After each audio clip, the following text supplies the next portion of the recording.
Welcome to the Redbird Report, your destination for the latest on the St. Louis Cardinals. Here are your hosts, BK and T-Bone.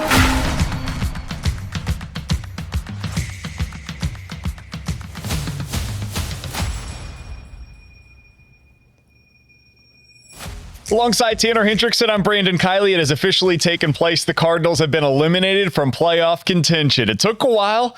We made it all the way up until the final series of the regular season, but it is now official. T-Bone at 78 and 81 after losing. We're recording this on Thursday afternoon, losing on Wednesday night against the San Francisco Giants. The Cardinals have indeed been eliminated. Your immediate reaction to the news that the Cardinals will not be playing playoff baseball this year is? They self-sabotaged themselves kind of to get to this point. Also, first off, shocking that it took this long to get eliminated because it feels like, I don't know about you, right? The Cardinals, at least for me over the last month, have been more in like the background, right? Like my main television is what I put, whatever I think the big event is, I need to pay attention to for the night. Tonight, Thursday Night Football. I know we'll be talking a lot about that. So Cardinals are always like on my laptop as like background noise. I swear they've been eliminated for a month, and it took up until the last series of the year for them to get to that point. But yeah, they kind of self-sabotaged this thing once again, by the way. It feels like this is like the third year in a row that they haven't really helped their cause. And I know 2023, they were eliminated a lot earlier than this. But man, I can't help but wonder, boy, what if you don't take so long? Where we were talking, it felt like 3 podcasts in the month of April. Boy, Ryan Fernandez clearly is not the same guy. Chris Roycroft is a problem for your bullpen. What if you sent those guys down quicker than what it actually took? And then I really can't help but look at Eric Fetty and go, man, well, how did that guy make his final 3 starts in a Cardinals uniform? Because I don't know that you win those 3 games if you just put Michael McGreevy there, right?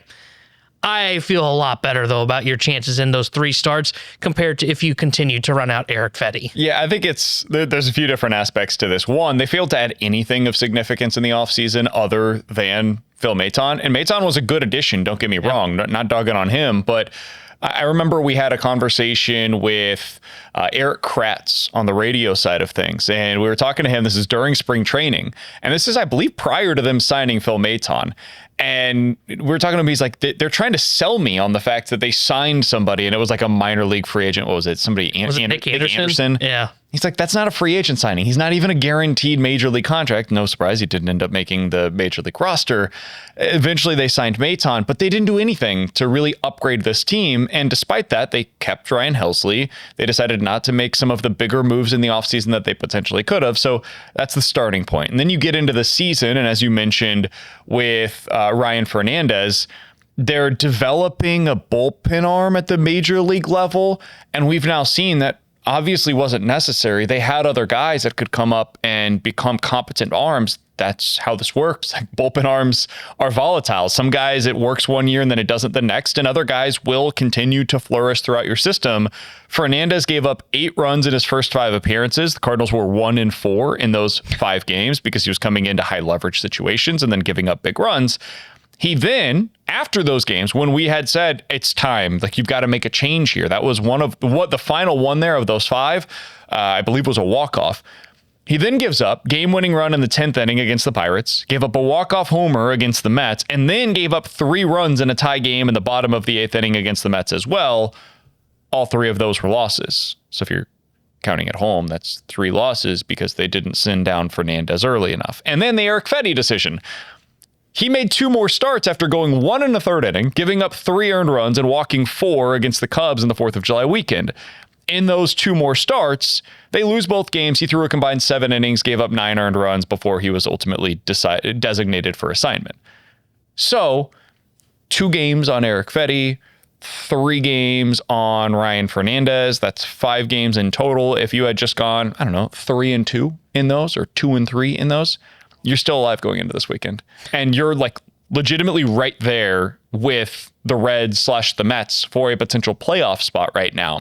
And that's without doing anything else, without changing the health of Brendan Donovan, without changing the health of Ivan Herrera or Mason Wynn or Wilson Contreras, without making Miles Mikolas a better starter, while still giving all of these starts to Andre Palante. All of these things still happened the exact way that they did. All you had to do was just act like a normal Major League Baseball franchise this year, and you, at a minimum, are still in it. and maybe even in the playoffs. You may be currently maintaining that final wild card spot in the National League. That's what makes it so frustrating. After June, probably, I didn't expect this team to make the playoffs. I think we all saw the way that this was headed, and certainly by July, we all definitely knew where this was headed. But it's the way that it happened that makes it so annoying. The bar to clear was so low this year. All you had to do was just not be bad, and they couldn't even clear that from a roster management decision standpoint. And you mentioned just being a competent organization, and I think what adds to the frustration is, to me, it's at minimum the second straight year that you've kind of had self-sabotage. Now, this 3 out of 4. Yeah, this one was like a special kind of self-sabotage. But go back to like last year, right? How often did we have the conversation? It probably would have been the theme of about 10 of our podcasts if we were doing a podcast last year, where it was, man, what is the role for Brandon Crawford? Right? Crawford was on the team last year for so long just to serve as Mason Wynn's backup, but he had no role. You couldn't really utilize that spot on your bench. I'd even make the argument for Matt Carpenter was that as well. And then you go back to 2023, Motter serving in this weird role. You know, they clearly have no pitching that's like, Mo, you have to do something. Like they are bleeding right now. You have got to try and just put a bandage on this, and they do nothing, and then they just watch the season just fall away by the time they get to June, where they become sellers in July. It's really 3 straight seasons where it's been some form of self-sabotage, where it's just small things, right? Like you wouldn't think, okay, well, Brandon, how much does that really help you going back to last year? To me, all 26-man roster spots matter. And they even had a little bit of that this year with their bench as well. How much did we talk about the role of, whether it was Garrett Hampson or Jose Barrero, of what does that guy bring to the table? And the only answer they was, well, like in a pinch, like we need a backup center fielder. Like, what if Scott got hurt in a game? Okay, why are we operating like that?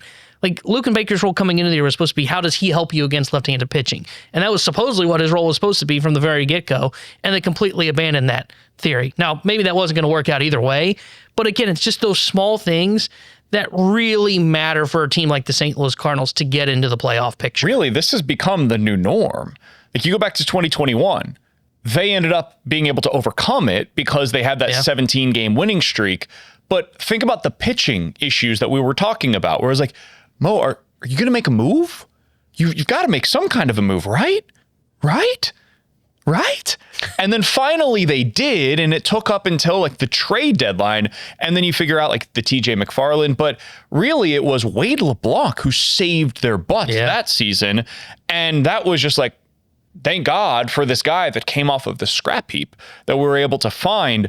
But man, 2021 was that. 2023, you just mentioned. 24. It's been 4 of the last 5 years. 22 was the one exception. Well, it gets overshadowed. But remember, they went into 22 to open the season. It was, hey, Jordan Hicks, by the way, you're in the rotation. Yeah, and it was true. Like, well, what happened? I thought we had like this whole plan of like I think it was Verhagen was supposed to be like the 5th starter, and it was then Hicks, and then Palante's the guy that really saved their bacon because he gets put into the rotation and buys them time to where they can then go out and acquire Montgomery and Quintana. So this really dates back for the last like 5 years under the Mozeliak era. And even in 2020, that's the COVID season, so it's a totally different conversation entirely. But even that year, I mean, you looked at the way that the lineup was set up. By the time they got to the playoffs, it was Dylan Carlson batting cleanup for them. Yeah. And this is a guy that we weren't entirely positive was going to be on the roster on day one, and neither were they because he wasn't.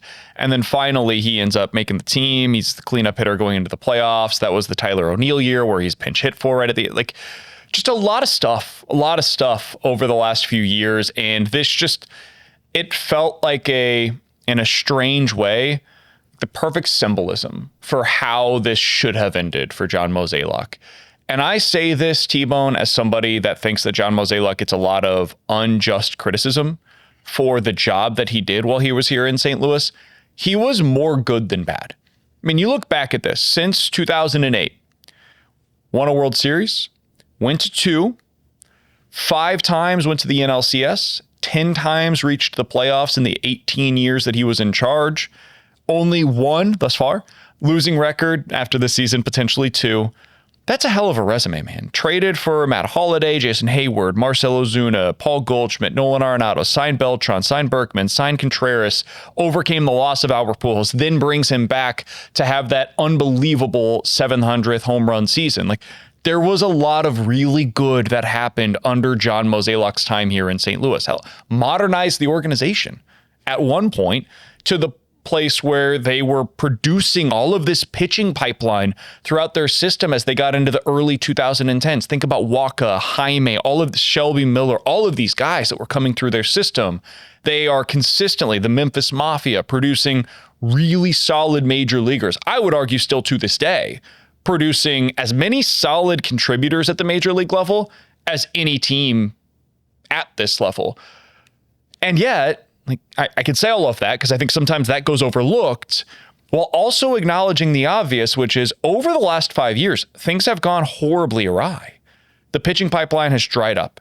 The inability, unwillingness to modernize things when it comes to selling out for power to some degree offensively and selling out for power on the pitching side of things as well by chasing strikeouts. They just haven't been able to do that. They haven't been willing to do that. Some of this might be on ownership as well when it comes to their spending habits rather. But man, when you think about what John Mozeliak's legacy is going to be here in St. Louis, it's really complicated. And I guess that's the case probably for anybody that's in charge of an organization for a nearly 2-decade span. But I'm going to be curious to see how Cardinals fans will remember him as we get further from his time here in charge of the Cardinals. Yeah, though I think when you look at his legacy, I think he will be mostly remembered for the ending of it because he's going to go out kind of as the villain for what leads to what is to come for the Cardinals, which is a rebuild. But I mean, you mentioned all of the numbers. The seasons of a losing record, only 1, maybe 2, depending on how they do this weekend against the Cubs. He has a World Series title, which I know a lot of people don't give him a ton of credit. And they say, well, he had Albert, he had Yachty. Okay, but he was the one who traded for Matt Holliday. He's the one that signed Lance Berkman. By the way, the MVP of that World Series, you know how Mo acquired David Freese? He traded Jim Edmonds. I believe it was the first move that John Mozeliak made in his tenure as Cardinals general manager. I want to talk about a welcome to the Cardinals nation. I'm trading away who should be a Hall of Famer in Jim Edmonds for David Freese, a prospect. So he made very good moves early on. And because of his early resume, he belongs in the Cardinals Hall of Fame. I truly believe that he will be a Cardinals Hall of Famer. Whether fans believe that or want that to be true or not, he will get in. I think ownership will let him in, and I think it's the right call. But his lasting legacy is going to be sending the Cardinals into a rebuild. Because you mentioned look, they don't really modernize their approach from really the drafting and developing. The pitching pipeline dries up. The minor leagues fall so far behind. They have like one coach for, a minor league level for things. Now you need multiple at levels to where a report came out last year by Katie Wu in the offseason. Boy, this is really a disaster. We got to fix this. It would be one thing if I can get if you're Mo going into 2015, which we've pinpointed as kind of the change to slug baby slug and chasing swing and miss. It's one thing if it takes like 5 years, in my opinion, to you say, hey, look, our stuff has been working, right? There's no need for us to change. But then the Cardinals do have that lull after that 2015 World Series or 2015 NLCS appearance, to where kind of everything starts to kind of fade away a little bit, right? Miss the playoffs, 2019 have the surprise NLCS run. At some point, though, you have to look across baseball and say things are changing. And I don't know if it was stubbornness. I don't know if it was ownership was the thing that held him back from doing it. Either way, Mo had to start adjusting. And now you're looking at it, and the Cardinals are 10 years behind compared to just 5 and starting to make it up, to where it is going to take a lot of time for the next regime to really figure this out, and Chaim Bloom and Rob Cerfolio to try and fix the minor leagues. And I think that's what he's going to be remembered for, because a proud franchise like the Cardinals, winning is what matters most. And not just winning in the regular season, winning in postseason baseball. And you haven't won a postseason series since 2019, and a proud franchise is now going into a rebuild. That will be his lasting legacy. I agree. I think some of this is a reflection on the direction that baseball has gone. Like, I think some of what has happened with the Cardinals is just, man, the money has changed. It's a financial thing as much as anything. And this is going back to what you said about the ownership side of things. Well, when the TV deals have changed, the attendance right now, which is in part a reflection of what the team has been, attendance is dipping compared to what they have previously anticipated. And the gap between the haves and the have-nots is wider than it has ever been in the sport. That makes it more difficult to win in a place like St. Louis. Now, I think they overstate how difficult it should be to win here, but it is in part at least a reflection of that. I think you also look back at Mo's time here in St. Louis. He was just never somebody that, for whatever reason, resonated with this fan base. And I don't think it's entirely fair. I like John Mozeliak personally. Like all of the conversations that I've had with Mo over the years, I have enjoyed. I think he's a really good baseball guy. I think he, like being around the game is better for having John Mozeliak as a part of it. But like even in that 2011 World Series you mentioned, he doesn't get credit for that from a decent segment of this fan base. I've never understood it, but he doesn't.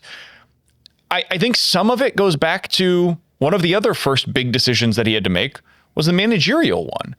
And I think this is a big part of Mo's resume is hiring managers, which whether it's justified or not, fans sometimes view as he picked somebody that he can be in charge of. He can put his thumb on that individual, right? So it started out with Mike Matheny, who had never had a major league coaching job, much less a managerial job, right? He's going from high school to the major leagues.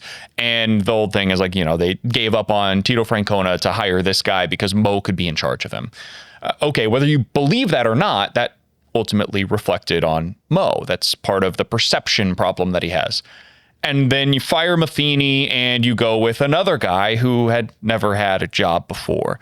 You fire Schultz in this cloak and dagger move, which also didn't, whether fair or not, didn't reflect well for some fans of John Mozeliak. And then you hire another young guy who there's the appearance that he's a Mo guy. Whether, again, it's fair or not really important. It's about the perception of all of this.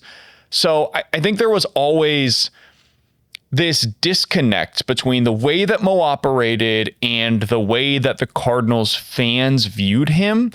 And I will be curious, is that something that remains when Chaim is in charge? Like, is that now just the way that Cardinals fans view this job? Or was that a Mo thing? I don't know the answer to it. I don't know if it's like a baseball guy versus a guy that's coming from like an Ivy League school, or Mo who used big words, which bothered some people, whatever it may be. But I think there's some of that where a lot of fans just didn't find him likable. And so even if he did do a good job, there was just a certain segment of the fan base that never felt as though it was going to really accept him or to praise him for some of the things that he did right, or even though some of it obviously went wrong as well. Yeah, it is interesting because like even when he was having success, that was a thing. Absolutely. Right? Like in that's what makes it odd, because when I think about Mo now and I think about kind of the anger towards him, right? Like if you don't like the way the guy speaks and the team is losing as well, I get how you can turn on the president of baseball operations. But when you don't like how the guy speaks, but yet he's like winning 100 games, and 2 years after losing Albert Pujols, he's in the World Series again. That's impressive work, right? Like, I mean, you just lost the greatest right-handed hitter of a generation, and yet 2 years later, you're in a World Series. You've got a manager that's in his second year doing this. And I think the other thing too is because St. Louis is a older school baseball market, like batting average, I think still matters here. ERA still matters here. We're more OPS. Pitcher wins. Wins, that's a good one. But wins is really a big one here. I'm more of an OPS guy now, and I think that's kind of how baseball modernized. Well, the other thing that modernized through baseball is the manager's no longer the face of the franchise. And I think that's where, to your point on like the hire of Matheny, whether you view that one as right or wrong, and look, Matheny I don't think was a very good manager. People expected like Francona to be the face of the franchise, right? They still thought the manager would be that. And you lose some of that when Matheny kind of takes over. Same with Schultz. And now that you move down to Ollie, I do find your question about like, will Chaim have that same thing? Kind of, I think it just comes off on how he goes about in the media, right? I think the other thing that we kind of forget about with Mo is there were at times it felt like he would lie to the fan base. And the one that I really circle is the 23 offseason, coming off their playoff run. Hey, payroll's going up. And it's like, boy, we just got into the playoffs. You ran into the Phillies, who I think got to the World Series that year, if I'm not mistaken. Okay, so now we're going to build upon what was the 2022 season where you have an MVP and a guy that finishes top 5 in the MVP in Arenado. Okay, this is where we build upon it. And then nothing happens. And you go, okay, well, what happened to the comment about, well, payroll's going up? Well, it's a technicality, right? We gave money as a deferral to Adam Wainwright when he retires. Okay, that doesn't sit well with the fan base. And I think that will be the important part for Chaim Bloom. And it's really important. And I've brought this up before. I think we've talked about it here on the Redbird Report. With Chaim going into what is going to be a rebuild, messaging is the most important part that Chaim will have to deal with to the public. Because when you think about when the Blues went into a retool, guess what? Army starts talking a lot more. Army's out there more often talking and kind of messaging, here's what we're doing, here's what the plan is, here's what we think's going to happen. That's what Chaim Bloom has to do now. He has to be able to do what Mo wouldn't do. When the Cardinals weren't going well, there's a reason we didn't have Mo on our show a lot, right? He wouldn't come on our show a lot. We would try. He wouldn't come on. He wouldn't make himself available. That is one thing that Chaim Bloom is going to have to really be able to do so he can avoid what you're talking about, where he just gets off to a bad start with the fan base and can't ever recover from it, because Mo probably lost the fan base when he traded Jim Edmonds. So I want to continue this on the other side, because Bloom and the messaging of what this offseason is going to be and what this rebuild is going to look like, I agree. It's really important. It's the starting point of what his era is going to look like. We haven't heard him make public comments since this time last year. It was the only time that he has spoken to the media in an official capacity as a member of the St. Louis Cardinals. Is there anything that he can do that will give you confidence or that will sway your opinion on what the next era of Cardinals baseball is going to look like? We'll talk about that coming up here on the Redbird Report. All right, so earlier this week, John Mozeliak was on with The Morning After, and he mentioned with them there's going to be 2 press conferences next week. One with John Mozeliak, which is basically a farewell address. He'll give his thoughts on, capping off what his tenure was here and starting to project forward on what the next era of Cardinals baseball will look like. But he'll leave a lot of that for Chaim Bloom, who will be with the DeWitts, that's our understanding, at least our anticipation, to speak to the media about what this offseason is going to look like, to project forward. We don't know what he will say in that press conference because we've only heard him talk once, and it was when he was in this awkward situation where it's him and Mo up there, and he's technically taking over for Mo, but he's not actually taking over for Mo yet, and then didn't talk again for another year. So it's our first real time to hear, as the guy that is in charge, Chaim Bloom is speaking to the media. T-Bone, this is going to be a really important moment for Chaim Bloom, because this is a fan base that, as you mentioned in our opening segment, had grown frustrated with the way that John Mozeliak spoke to the media, spoke to fans through the media, I guess is a better way to frame this.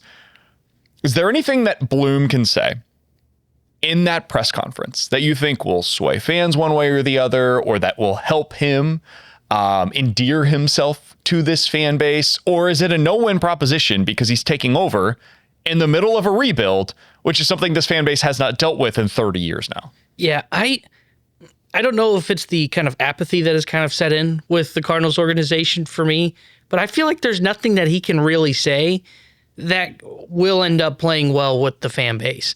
I think about what there's things that I would want to hear, hey, how long do you think this is going to take? And you kind of lay out a timeline. We're thinking 3 to 5 years. We're in the midst of a rebuild. We're going to need some time. But I don't think he's going to do that, because he's not going to put an expectation that you can go back on and look at and say, well, you said 3 to 5 years. This is year 5. We're still not in the playoffs. What's going on, Chaim? So he's not going to do that. I am curious. I don't think he'll address this either, but will he kind of give you an idea of what they're targeting this offseason in terms of returns, right? Are they looking for younger players lower in the minor leagues, which was clearly their goal at the trade deadline? You think back to most of the pitchers and the players that they acquired, I think it was 4 of the 5 minor leaguers they acquired at the deadline were at the high A-ball level. And that would kind of give you an idea of the timeline that they're thinking. But again, I don't think he's going to address that. He'll kind of do the old talk, work around, and then you leave and go, wait, did he answer the question? And the reason I say he's not going to do this is because he doesn't want to kind of tie his hands behind his back when he goes into negotiations this offseason. So with all that said, I don't know what he could really sell you on that would make you feel like, oh boy, I left this press conference feeling like they have an idea and that I feel better about this. I think no matter what, he's going to come off looking bad. Talk is cheap. Actions matter. Yeah. This offseason is not about talk. I don't care. We'll react to it. We'll talk about it. We'll discuss it here on the show. We'll discuss it on BK and Ferrario. We'll do all of those different things because that's our job. I don't really care what he says at this press conference. I care what he does this offseason. That will give us the indications on how they view the outlook for this rebuild. If they decide to trade Nolan Arenado and Sonny Gray and Wilson Contreras and Brendan Donovan and Lars Nootbaar, and maybe they decide to trade a couple others, maybe Alec Burleson is on the way out this offseason, and maybe they decide, you know what, Jimmy Crooks, we're going with Ivan Herrera and Pedro Pais. Those are our catchers of the future. Like, they decide to just make sweeping changes, overhauling the major league roster. Maybe they send out Jordan Walker. Who knows what they decide to do this offseason. That will tell me a lot more than Chaim Bloom saying, yeah, you know, we're going into this rebuild. We expect payroll to go down for next year, but we plan to spend in the future. Everything's on the table. Yeah, they're not going to say anything that actually gives you direction. They will do things that give you the direction. They will actually trade these players for tangible assets. What are they targeting?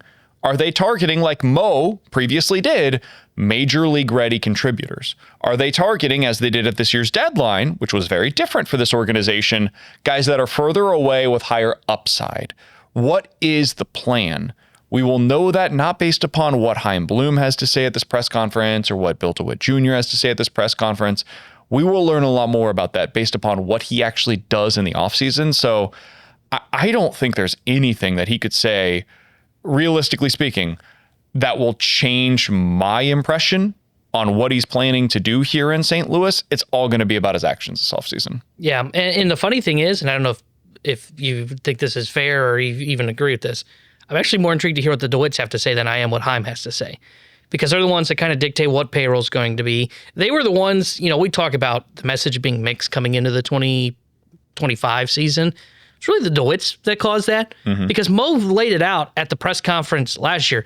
Hey, we're getting ready to go into, I don't remember if he said a runway season. He may have said like a retool season, something along those lines, right? We want to create opportunities for our younger players to see what we have. It never mentioned anything about winning, right? Was never mentioned by John Mozeliak. And then ownership comes out, and I don't remember if it was BD3 or Junior. One of them said, yeah, you know, we're hoping that if we win in the first month that we can then kind of bring people back in. And then all of a sudden it was, okay, so wait, is there pressure to win in the first month? So that's when that mixed messaging came. So that's why I'm almost more intrigued to hear what the DeWitts have to say.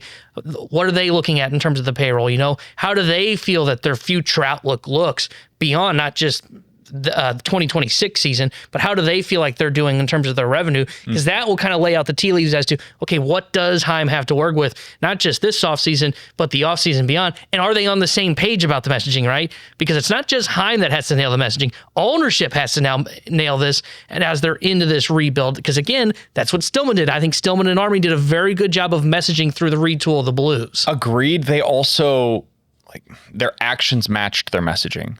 And that was the more important part of it, because they would say something and then they would do it.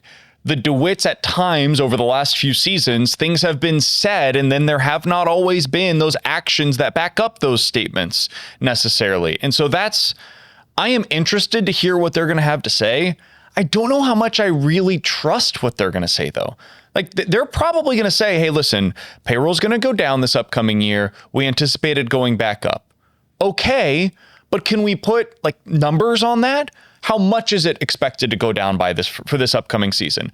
And at what point do you plan to increase that payroll? Because the answer may be 2027. Okay, how does the looming lockout play into these plans? How much does it change if next year, because you're likely going to be very bad next season, what if you get, instead of 2.2 million fans next year, what if it's 1.7 fans next year? Would that then influence what you're willing to spend on the other side? And if all of these things take place in tandem, like, is it possible that instead of you getting back to where you were with spending, you never get back to that? And now you're closer to 20th in average payroll as opposed to 12th. They're not going to answer these questions because there's no reason for them to. But those are the questions that I would like to hear answered by the DeWitts. Again, holding their feet to the fire probably does no good, because they'll just say, listen, this is all stuff that we can't answer yet. We also don't have the answers to these. So it becomes just this round and round we go, dog and pony show.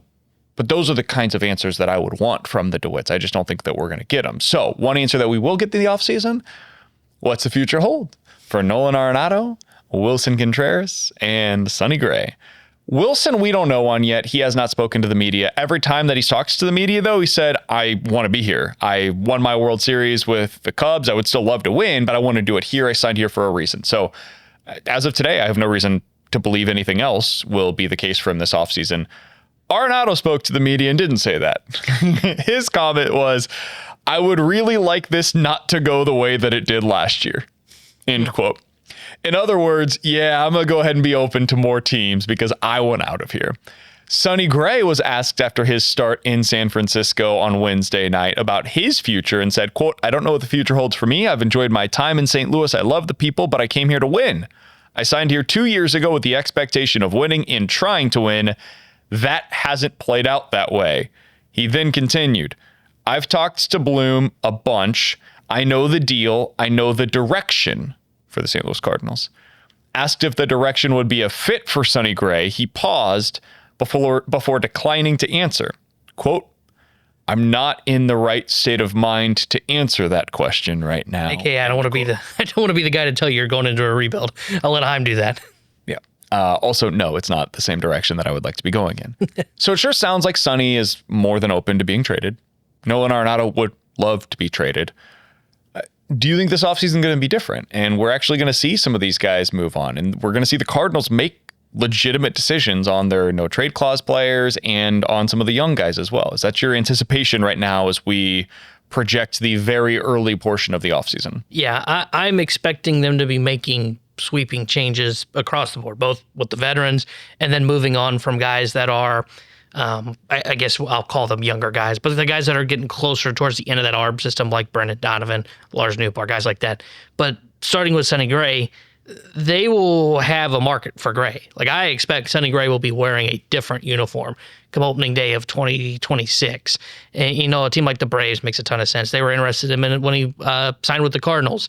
You probably got to eat a little bit of money on it, but it's probably not a ton. It's probably $10, $15 million, I would say, because he's not a $35 million pitcher going into next year. He's probably closer to about 25. So they'll be able to make that one happen. That one I'm confident in. Now, like, what that means for their rotation, good luck. Maybe Chaim will be able to answer something like that in a press conference at some point this offseason. But I have no faith that they're going to be able to move Arenado.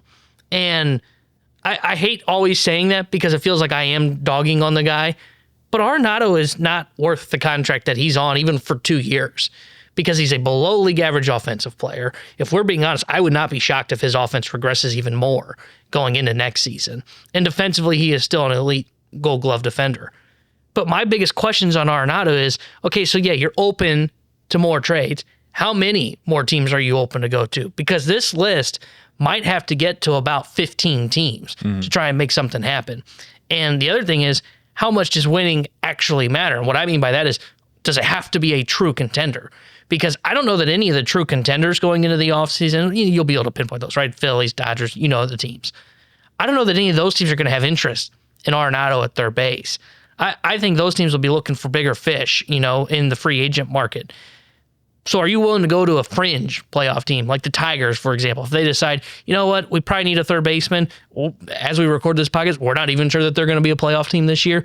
They'll be a fringe playoff team going into next season probably. Are you willing to do that? And then the other thing, too, for ownership, how much is ownership willing to eat on this contract? Because he is the one that they are going to probably have to eat a decent amount of to try and get him off of the books. And that was kind of the big thing in last offseason. Sounded like they didn't want to eat a lot of money. I don't think they were going to eat hardly anything in that Houston deal based on everything that was reported. Sounded like Houston was going to take the full contract of Nolan Arenado. How much is ownership willing to move on from him? I just don't know that he's going to be traded. I don't think there's going to be teams that are interested in him. I'm not convinced ownership wants to eat a ton of money on that contract. My prediction is he is going to be wearing a Cardinals uniform going into 2026. I do not have that same prediction. I think he will be elsewhere. I do not believe that Nolan Arenado will be a Cardinal next year. I'll get to my Sonny Gray thoughts here in a moment, but I think the ownership group, I think that Nolan Arenado, I think Chaim Bloom, everybody understands what needs to happen here. I would also add this. I think there's going to have to be some level of creativity in whatever this move is going to be. In part, that's because of his contract. In part, that's because of who he is as a player now. And in part, that's because I don't know who the team is going to be that is interested in Nolan Arenado. But as an example, and Jeff Jones mentioned this the other day, and I'll give him full kudos for it, He mentioned the Phillies as a possible landing spot for Arenado. Wasn't reporting that there was interest, just, hey, this could be a spot that could make some sense, depending on what happens with Alec Boehm. Well, two scenarios there could make some sense if you're the Cardinals. One, just trade us Alec Boehm. We'll go ahead and give you Nolan Arenado. We'll take on Alec Boehm. And in the process, we'll eat some money on the Arenado deal, maybe make it cash neutral for the Phillies, because Boehm probably make like $10 to $15 million next year in the arbitration process. It's the final year of his contract. And two, we'll go ahead and throw in a prospect in this kind of a deal. It's not the kind of thing that you would typically do if you're in the Cardinals' shoes, but the reason that you do it is if you're a believer that Boehm is going to have a bounce back season here in St. Louis with less pressure on him to perform because they're not in the same spot as the Phillies.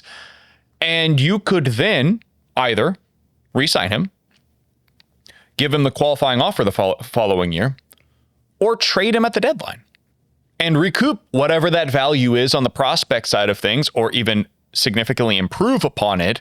And now you're getting a real asset in return for Arenado, just not a 1-for-1.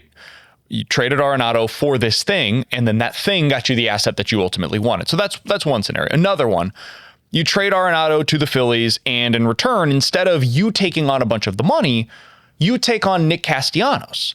So you're not eating money, quote unquote. You're getting a player for that money that the Phillies were otherwise on the books for. And you maybe, again, can flip him at next year's trade deadline. So these are the creative ways that you could go about going in a way that isn't just a 1-for-1 swap of Arenado, and not just dumping all of the money, getting nothing in return, and more or less DFAing him, right? I think that is something I have more faith in with Chaim Bloom than if John Mozeliak were still in charge. It's also something that I'm curious about with the Sonny Gray situation. What's the plan to replace him, man? Because I get it. If Sonny wants out, I don't blame him. You're 36 years old. You have no real future in Major League Baseball beyond the next couple of years. Yeah, I could understand why you would want to have an opportunity to pitch for the Dodgers, the Padres, the Giants, whomever, right? Somebody that is closer to contention than St. Louis. But if I'm in the Cardinals' shoes, outside of money, which ownership gets involved in, boom, there's your answer. But outside of money, I don't really see a reason to trade him. I don't think you're going to get a ton in return for Sonny Gray because of the no trade clause and the money. And if you're doing it purely as a salary dump, well, okay, let's say you have to eat $10 million on his salary. You're getting rid of 25. Am I then just going straight back to the free agent market to replace the production that I was going to get for Sonny Gray, paying 10 to 15 there? And then I'm just saving $10 million and getting very little in return? Like, is that really the best course of action here? I don't know, man. That one I'm much less certain on that he'll be moved. I do think, though, that Nolan Arenado, given the alternatives that are in place on the position player side of things, he's got to go, and I think they will trade him. Sonny, I'm less sure of. Yeah, and I guess part of the thought process for me on like Arenado, and I'll get to kind of what I think their plan could be on Sonny here in a second. The thing, though, for me is like when I'm thinking them cutting payroll, I think they're going significant to where like you get to the point where what you're talking about, like an Arenado for Castellanos, right? You make that swap. I would get how if you were kind of operating on, hey, we just got to cut, say $15 million, the money you save on Sonny Gray being traded. Okay, I get how you get to a spot where it is, okay, yeah, then we'll do one bad contract for one bad contract. My concern, though, is they're going to want to cut so much money is that by trading Arenado for Castellanos, they then just have Castellanos, and then they have to try and flip Castellanos again, right? Sure. That's kind of my concern, and it's why I don't know if that's going to be a path for them. I am interested to know if they will do hey, let's attach a prospect to Arenado and see if that will lure a team to eat more money to where we can save more money. That one feels more realistic to me. I could see where they go that route. The Sonny Gray one, what I think they're probably going to do, and this is kind of my tinfoil theory as we sit here on September 25th, my guess is they're going to say they put $10 million down on it, and they are now saving $25 million. Yep. They probably spend about $5 million to go out and sign somebody like as they're at spring training to come in and fill this rotation. And then I think they will use Donovan or Nootbaar, one of those two, as almost a cash neutral trade. And they'll trade one of those guys to get a starter in return, which was kind of the one that I've brought up before. Jonathan India, when he got traded from the Reds to the Royals in exchange for Brady Singer, that was essentially a cash neutral deal, and it improved the rotation for the Cincinnati Reds. I think they're going to target that. Now, I don't know if they'll get that from Lars Nootbaar because he's had a down season. They could probably get that, though, for Brendan Donovan. So you're locking yourself in to a return for one of those two guys. And that's what makes me anxious about all of this. I would want ultimate flexibility. I think the plan for this offseason should be ultimate flexibility, which means put it up on the board. Let's see what we've got. Here are the 5 offers that we have in place right now for Lars Nootbaar. Here are the 5 offers we have in place right now for Brendan Donovan. Here are the 3 offers that we have in place right now for Alec Burleson. Here's the offer we have for Thomas Ajacey. Here's an offer that somebody has for Nolan Gorman.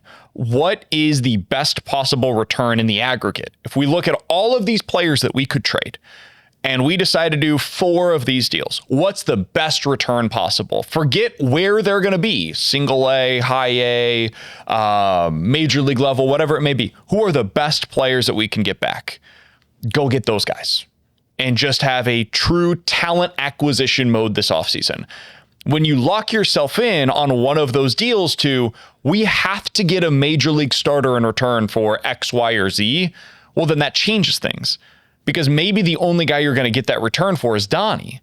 Well, maybe the best return that you were going to get for anybody was Brendan Donovan. So in that scenario, are you giving up a high-level prospect that's further away, that has the potential to be a legit, 4-win, 5-win player at the major league level down the road, because you had to be cash neutral and you needed to go out there and acquire a major league pitcher for your major league roster? That's what makes me nervous about all of this.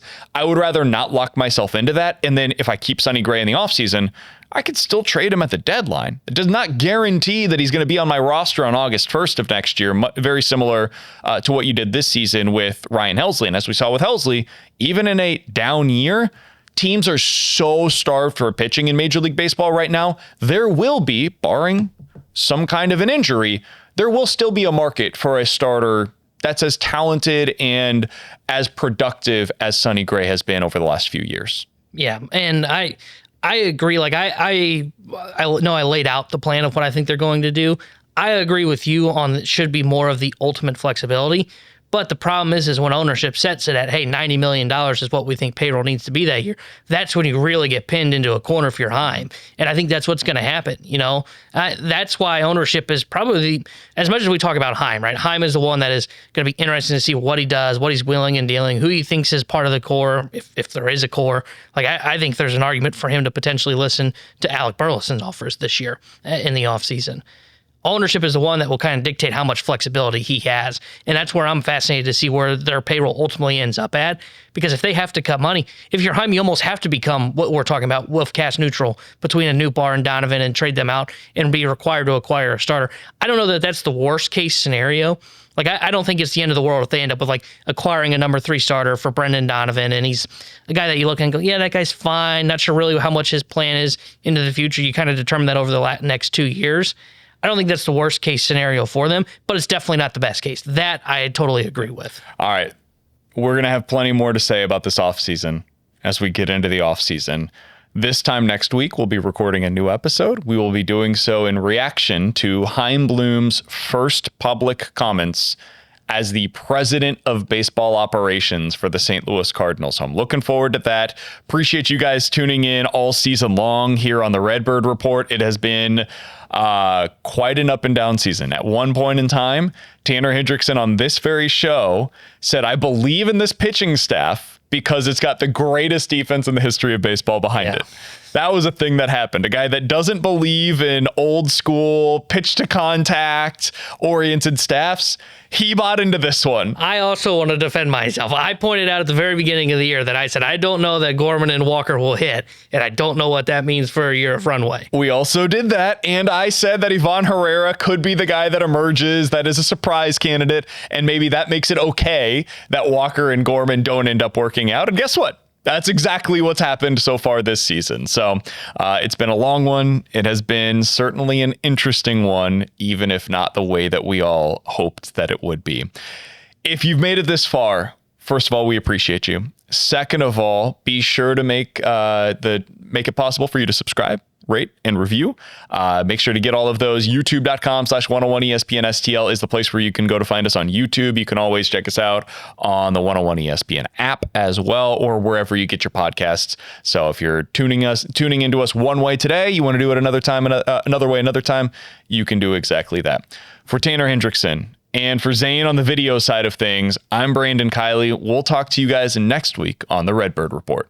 Find every episode of the Redbird Report with Brandon Kiley and Tanner Hendrickson on YouTube or at 101ESPN.com.